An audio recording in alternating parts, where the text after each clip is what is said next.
Welcome back to the Philippine Info Channel. This is Rich in the Philippines. Steve has the day off, so I am filling in. And today we're going to talk about something that we get a lot of feedback on. We get a lot of not phone calls, more emails and texts on. And that is where to stay when you first come to the Philippines.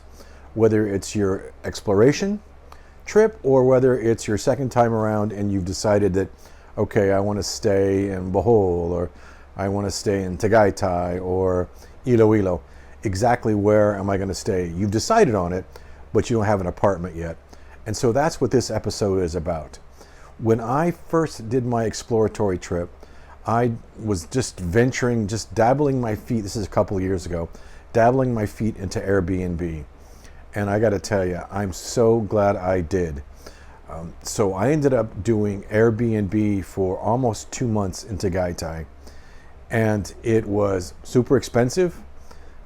However, it was really, really easy.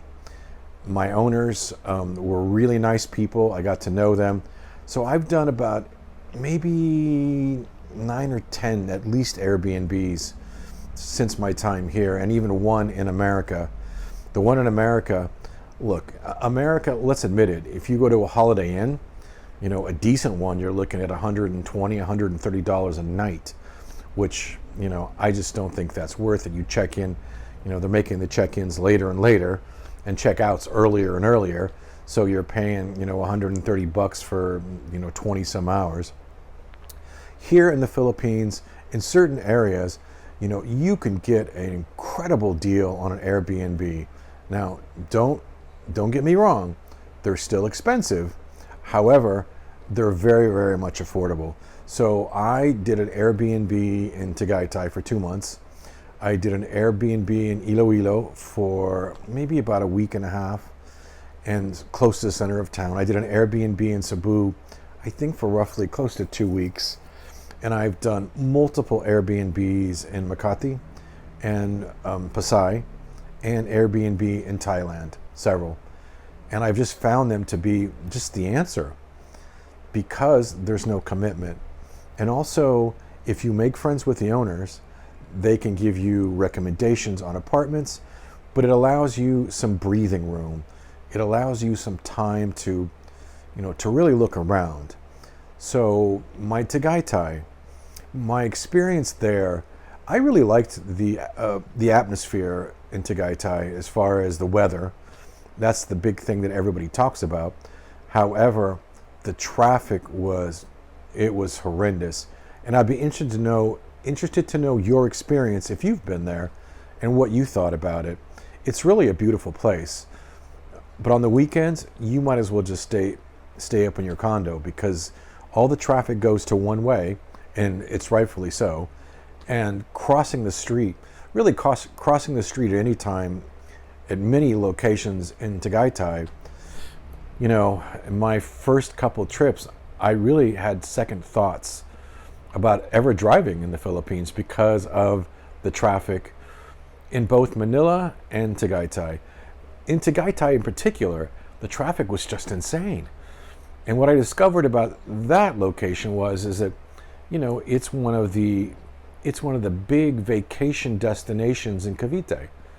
And I understand why, because it really is beautiful. The volcano is there, the lake is there, there's some just wonderful restaurants. And the weather, like we all said, they love it because the Filipinos love it because of the coolness of it. What I discovered also in Tagaytay was that it's such a tourist destination that it was a little too much for me. However, it allowed me, I actually ended up extending there, and I stayed almost 2 months there. It allowed me to jump off into Cavite, other areas of Cavite, and that's how I ended up living in Trece Martinez, which is another story. We're going to get into more of that in the budget. However, when you land in Manila, it's a great place to stay for Airbnb. And again, I've stayed at, like I told you, maybe 11, and I've become friends with most of the owners except for one. Most of these places I stayed at more than once. And in Makati, I've stayed at one, I've stayed at that one, even though it's 8 or 9, 10, 11 locations, I've stayed in that one probably 7 times with the same owner. And she's really nice. She knows me.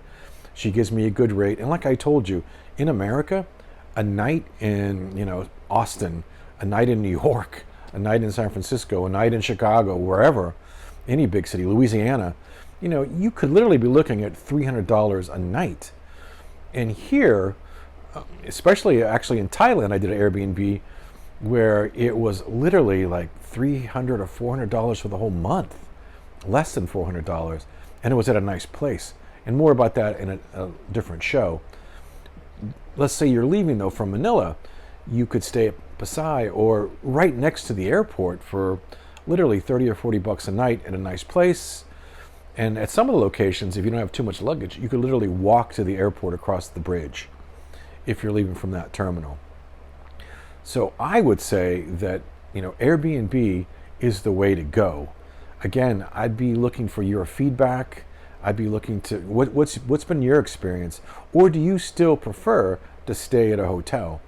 I have stayed at one hotel here in the Philippines, and the experience, it seems like prison waiting rooms have been nicer than the hotel we stayed at, and it was close to Laguna, and I would never stay at that hotel again. The experience, it was like the starkest of starks. So I've stayed at 2 hotels here, and both of them have been in Laguna, and neither one of them have been a very good experience. They also have another kind of hotel here, jumping off the track of the Airbnbs, that I'm going to do a show on, and those are called no-tell hotels, and those are pretty interesting. I'm going to do a show in America. I think maybe when I was 21 or 22, I stayed at a no-tell hotel, and here they're everywhere. They're like 400 pesos, for 2 or 3 hours, or so my research has shown.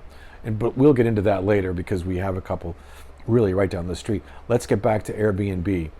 So what I would do is go to the Airbnb website, download the app, and let me tell you some secrets, not secrets, but some things to look for when you go to Airbnb that are absolutely, incredibly important.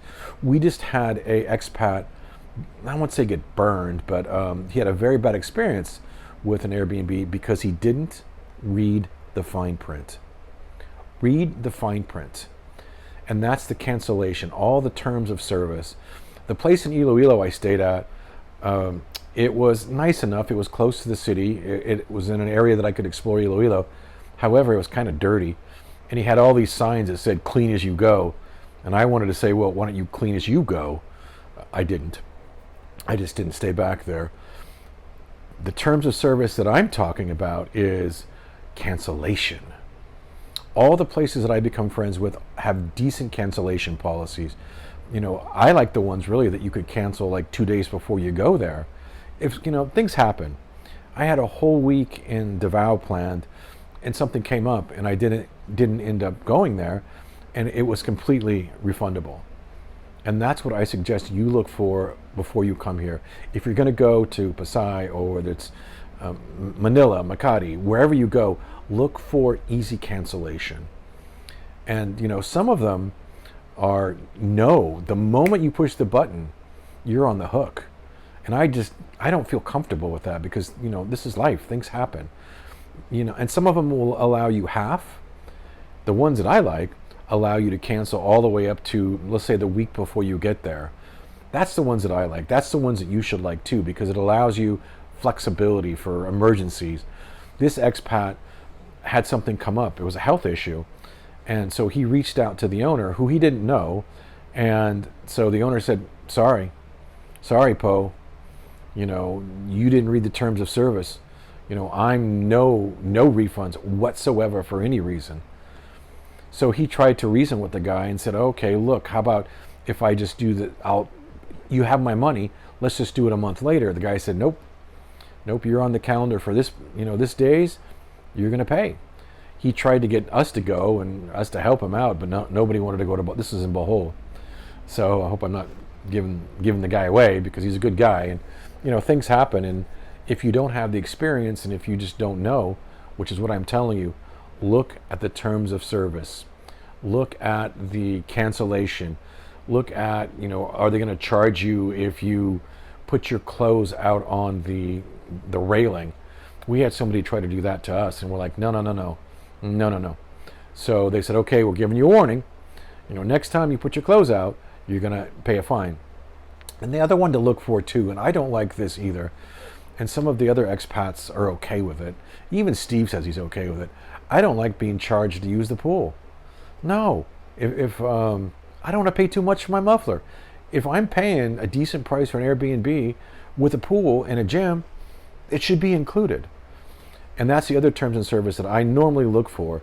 There's one company, they're big here, I'm not going to mention their name. However, they want to charge you 150 per person and 300 on a holiday just to use the pool. And they have these certain time frames. And some I noticed in Pasai, they want to, this is during COVID, so I kind of get it, but they wanted you to sign a time schedule when you wanted to use the pool. So you had to be here from this time to this time. I wasn't a big fan of that either. The ones that I like, okay, here's two that I like in Makati. Gramercy and Knightsbridge. They both are very clean. They're both really nice. They both have pools. One's heated, one's not. They both have guards, and they're pretty no nonsense about who they let in, which is really good, I think, for Manila. And both are real close to the PRA. So if you have any questions, you have any comments, let us know down below. Let us know your experience with Airbnb. I suggest it. I think it's a good idea to try it. And again, I've traveled the world and used Airbnb a lot of places, and I like it.